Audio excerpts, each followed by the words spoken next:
Resusitasi Neonatus, materi Skislab PSPD Divisi Neonatologi, KSM Ilmu Kesehatan Anak Universitas Padjadjaran, Rumah Sakit Hasan Sadikin, Bandung. Tujuan pembelajaran, mahasiswa mengetahui langkah-langkah resusitasi neonatus. Persiapan resusitasi neonatus didahului dengan konseling antenatal, persiapan alat, dan pembagian tugas dalam tim resusitasi.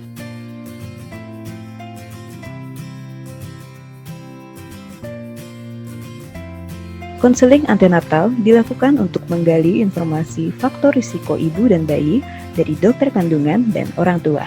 Faktor risiko yang harus digali terdiri dari faktor risiko antepartum dan intrapartum. Faktor risiko antepartum antara lain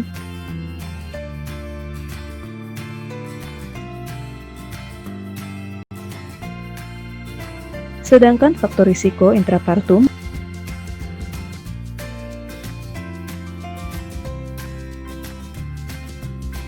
Informasi-informasi ini kemudian diterangkan kembali kepada ibu dan ayah sebelum akhirnya meminta informed consent atau persetujuan tindakan resusitasi neonatus yang mungkin akan dilakukan.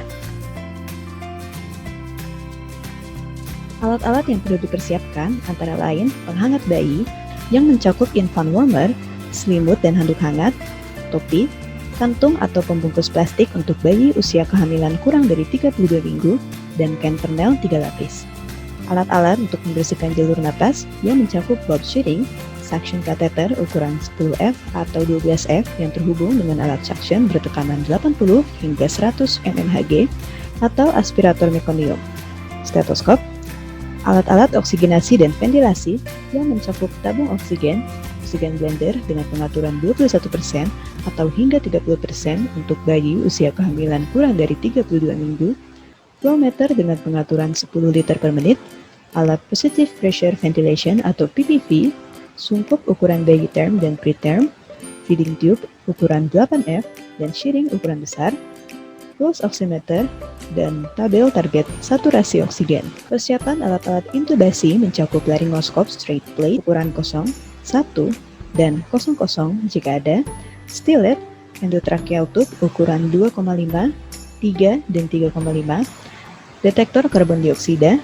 gunting, plaster, sungkup laring ukuran 1, dan sheathing 5 ml. Terakhir, persiapan obat-obatan yang mencakup epinefrin 1:10.000 atau 0,1 mg per mililiter, NaCl 0,9%, dan kateter vena umbilicus. Prinsip resusitasi neonatus dibagi ke dalam 3 orang anggota tim dengan pembagian peran sebagai berikut. Pertama, ketua tim sebagai pemberi arahan dan rencana resusitasi menangani bagian jalan napas dan pernapasan serta menilai Apgar pada menit ke-1 dan 5. Kedua, bagian sirkulasi yang menangani rangsang taktil, memeriksa denyut jantung dan pijat jantung. Ketiga dan terakhir, bagian obat dan peralatan yang menangani ketersediaan peralatan, pemberian obat, pengukuran suhu dan kadar oksigen, pemasangan kateter vena umbilikal jika diperlukan, dan mencatat durasi resusitasi, tindakan, serta obat-obat yang telah diberikan. Resusitasi neonatus dilakukan dalam siklus tindakan, evaluasi, dan keputusan yang diarahkan oleh ketua tim. Sebelum memulai, jangan lupa mencuci tangan dan gunakan alat pelindung diri yang sesuai. Segera setelah bayi lahir, nilai 2 pertanyaan berikut. Apakah bayi menangis atau bernapas? Dan apakah tonus bayi baik? Jika keduanya terjawab ya, maka lakukan perawatan rutin pada bayi, yaitu hangatkan, keringkan, dan observasi pernapasan, laju denyut jantung, dan tonus bayi.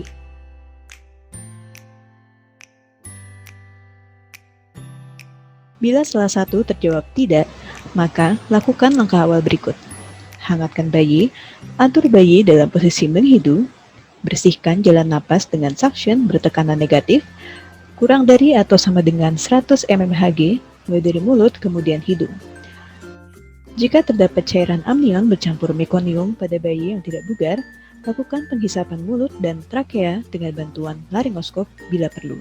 Keringkan dan beri stimulasi pada bayi dengan cara menyentil atau menepuk telapak kaki atau dengan menggosok punggung, perut, dada, atau ekstremitas bayi. Singkirkan kain basah, kemudian posisikan bayi kembali. Bagi bayi usia kehamilan kurang dari 32 minggu, langsung bungkus dengan plastik setelah mengeringkan wajah dan beri topi pada bayi. Selanjutnya, observasi usaha napas, laju denyut jantung, dan tonus otot. Perhatikan apakah gerakan dada adik kuat jika bayi bernapas. Hitung frekuensi jantung selama 6 detik, lalu kalikan 10. Dan periksa kadar oksigen menggunakan pulse oximeter. Jika bayi bernapas spontan dengan adanya sianosis sentral persisten tanpa distres napas, pertimbangkan suplementasi oksigen aliran bebas dengan kadar 100% dengan aliran minimal 5 liter per menit dengan atau tanpa sungkup dan lakukan pemantauan saturasi oksigen. Namun, jika terdapat distres napas seperti takipnea, retraksi atau merintih, maka berikan Continuous Positive Airway Pressure atau CPAP menggunakan Jackson Rees dan sungkup dengan TPAE 7 hingga 8 cm H2O sambil melakukan pemantauan saturasi oksigen.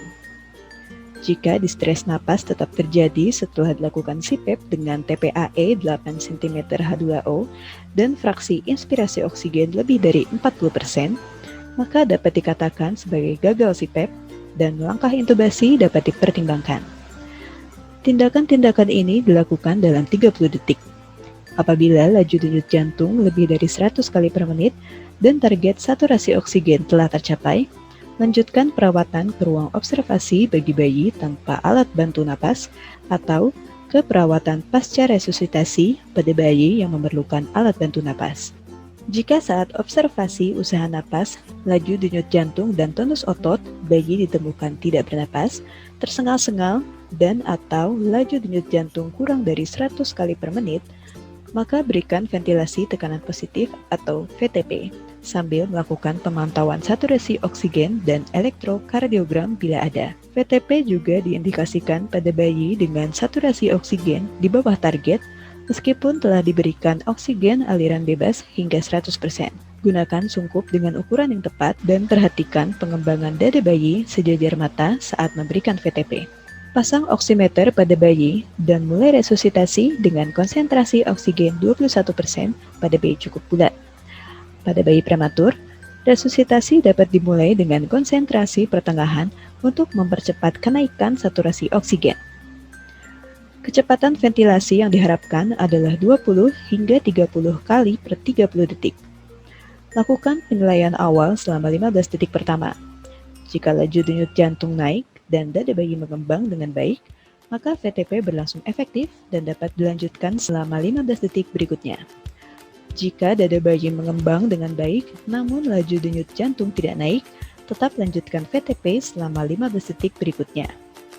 Jika tidak ada kenaikan laju denyut jantung dan pengembangan dada bayi, maka lakukan evaluasi SRIBTA. S. Sungkup melekat rapat. R. Reposisi jalan napas ke dalam posisi kepala menghidu. I. Isap mulut dan hidung. B. Buka mulut. T. Tekanan dinaikkan. Dan A. Alternatif jalan napas. Setelah dada mengembang, lanjutkan VTP selama 30 detik. Setelah pemberian VTP selama 30 detik pertama, lakukan penilaian kedua. Efektivitas VTP dinilai dari peningkatan laju denyut jantung lebih dari 100 kali per menit, perbaikan saturasi oksigen, dan adanya usaha napas spontan. Jika ditemukan napas spontan pada bayi, lakukan evaluasi adanya distres napas atau sianosis sentral persisten dan lakukan tindakan yang dibutuhkan sesuai kondisi bayi. Jika laju denyut jantung lebih dari atau sama dengan 60 kali per menit, maka lakukan evaluasi ventilasi dengan pertimbangan pemberian oksigen aliran bebas atau CPAP sesuai kondisi bayi. Namun, jika laju denyut jantung kurang dari 60 kali per menit, lakukanlah langkah evaluasi ventilasi dan VTP menggunakan oksigen 100% dengan kompresi dada. Kompresi dada dilakukan pada sternum di atas sifoid menggunakan jari telunjuk dan jari tengah, atau dua ibu jari dengan kedalaman tekanan sekitar 1/3 diameter antero-posterior dada dan lama penekanan lebih singkat dari lama pelepasan untuk mencapai curah jantung maksimal. Satu siklus kombinasi VTP dan kompresi dada adalah 3 kali kompresi, dan 1 kali ventilasi dalam 2 detik. Lakukan kombinasi VTP dan kompresi dada sebanyak 30 siklus dalam 1 menit. Kemudian, observasi ulang laju denyut jantung dan usaha napas bayi. Kompresi dada dapat dihentikan jika laju denyut jantung mencapai 60 kali per menit dengan melanjutkan VTP. VTP dapat dihentikan bertahap jika laju denyut jantung telah mencapai 100 kali per menit atau lebih. Jika laju denyut jantung masih kurang dari 60 kali per menit, maka pertimbangkan pemberian epinefrin dan cairan intravena. Dosis epinefrin intravena yang dibutuhkan adalah 0,1 hingga 0,3 ml per kilogram berat badan, larutan 1:10.000. Pertimbangkan pula tindakan intubasi dan lanjutkan VTP dengan kompresi dada setelah intubasi terpasang.